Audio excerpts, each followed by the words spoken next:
आरिफ खिलजी ने मेरे भाई की हत्या करवा दी है। आरिफ खिलजी, नाइट जाटू, कलीम जाटू, आसिफ खिलजी, फरहान खिलजी, शाहनवाज खिलजी, अब्दुल वाहिद खिलजी, अबू सुफियान खिलजी, नसरीन खिलजी।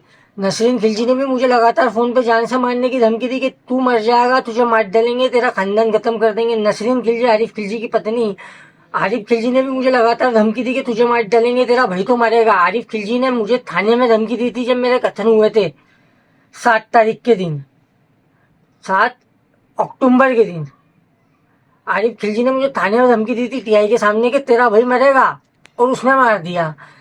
मध्य प्रदेश प्रशासन, नरेंद्र मोदी जी, माननीय मुख्यमंत्री डॉक्टर मोहन यादव जी से मेरा हाथ जोड़ के निवेदन है, मुझे या मेरे पूरे परिवार को इच्छा मृत्यु की इजाजत दे दी जाए, या फिर कातिलों पे या अपराधियों पे कार्रवाई की जाए, या जंगल राज है या तालिबान राज है, ये बता दीजिए आप।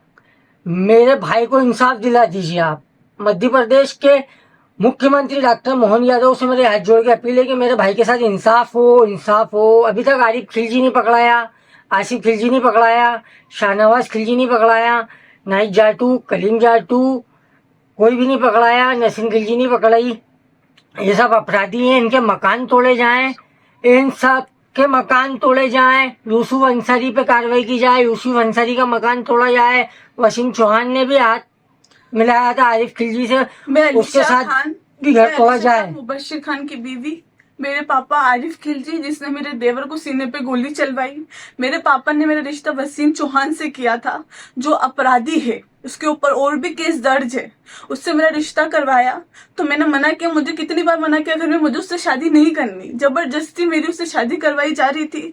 उसने, जब हम दोनों ने शादी की तब उसने हमको मेंटली इतना टॉर्चर किया, इतना टॉर्चर किया। उसने अश्लील फोटो में मेरे फोटो लगाए, वीडियो में मेरी फोटो लगाए। उसने बहुत मेंटली टॉर्चर किया। जब मालूम मैंने केस दर्ज किया थाने में, आजाद नगर थाने में, हम लोग इतने डरते डरते आजाद नगर थाने आए। हमने वहां पे केस दर्ज किया तो मालूम पड़ा कि मेरे पापा ने उसको रिहा करवा दिया। उस वक्त भी हमको बहुत मेंटली टॉर्चर किया गया था। मेरे देवर की मिट्टी में भी हम नहीं आ पाए। हम इतने मजबूर और इतने बेबस है कि हम उनकी मिट्टी में भी नहीं आ पाए।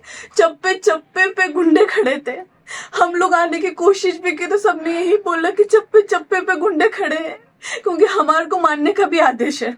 इतना खौफ है आरिफ खिलजी का, वो ऑनर किलिंग करवाता है, उसको बड़े बड़े नेताओं का संरक्षण है, वो बहुत बड़ा माफिया है, भू माफिया है, वो गुंडा है, अपराधी है, दरिंदा है, वो दरिंदा।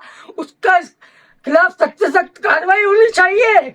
मेरी नरेंद्र मोदी जी से हाथ जोड़ के अपील है, या तो मुझे या मेरे पूरे परिवार को इच्छा मृत्यु की इजाजत दे दी जाए, या मैं सुसाइड कर लूंगा लाइव। मेरी बीवी, मेरा पूरा परिवार इच्छा मृत्यु की मांग करता है, उसके खिलाफ कार्रवाई की जाए। आरिफ खिलजी के खिलाफ, आसिफ खिलजी के खिलाफ, सबके खिलाफ कार्रवाई की जाए। मैं प्रेग्नेंट हूँ, अब मेरा बच्चा आएगा तो हम कहाँ जाएंगे? हमें कोई रूम तक नहीं दे रहा है, हमको सब रूम से निकाल रहे हैं। इतना खौफ है मेरे पापा का, कोई हमको रहने की जगह नहीं दे रहा है। अब मेरा बच्चा दुनिया में आएगा, मैं कहाँ हॉस्पिटल जाऊंगी? पहले तो चीज ये, हम हॉस्पिटल तक नहीं जाते हैं, कैसी जिंदगी बसर कर रहे हैं। हमारा बच्चा दुनिया में आएगा तो हम कैसे जिएंगे? इतना खौफ है मेरे पापा का हमको, इतना खौफ। 8 महीने से इसी जिंदगी गुजार रहे हैं हम लोग। सिर्फ एक गुनाह किया हमने की शादी, ये कोई गुनाह होता है क्या? उसकी सजा मासूम इनके भाई मेरे देवर को मिल गई, उनके सीने पे गोली चलाई। उनका क्या कसूर था? सबसे यही निवेदन है कि हमको पुलिस प्रोटेक्शन दिया जाए और इंसाफ दिया जाए। मेरे मामुओं को भी लगातार जान से मारने की धमकी दी आरिफ खिलजी ने। मेरे 3 ही मामुओं को जान का खतरा है, मेरी खाला को जान का खतरा है, मेरी बड़ी मम्मी को जान का खतरा है, मेरे माँ बाप को जान का खतरा है, मेरी बहन को जान का खतरा है, मेरी बहन के हस्बैंड को जान का खतरा है, मेरी बहन के पूरे परिवार को जान का खतरा है, और सिर्फ उस अपराधी, उस दरिंदे आरिफ खिलजी से जान का खतरा है, जिसके गुंडे अभी भी मेरी तलाश कर रहे हैं। मैं एमपी की बॉर्डर से दूर हूँ, मेरे भाई के जनाजे में भी मैंने गंदा नहीं दिया है, हम मुंह तक नहीं देख पाए। मेरे भाई से आखिरी वक्त तक मैं नहीं मिल पाया हूँ। आरिफ खिलजी के ऊपर सख्त से सख्त कार्रवाई की जाए, उसका मकान तोड़ा जाए। आरिफ खिलजी के कई अवैध निर्माण है, आरिफ खिलजी का अवैध स्कूल है, हमटी डमटी।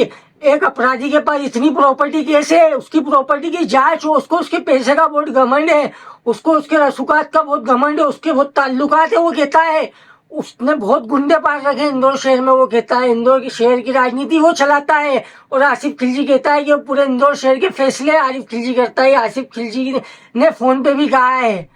आसिफ खिलजी, शाहनवाज खिलजी, फरहान खिलजी, अब्दुल वाहिद खिलजी, वसीम चौहान, यूसुफ अंसारी भी मेरे भाई के पीछे पड़ा था जान से मारने के लिए। वो आरिफ खिलजी का पाला हुआ गुर्गा है, और नाइट जाटू भी आरिफ खिलजी का पाला हुआ गुर्गा है, और कलीम जाटू भी आरिफ खिलजी का पाला हुआ गुर्गा है, और सग्गा साला है। और नसीम खिलजी भी लगातार मुझे जान से मारने की धमकी दे रही थी।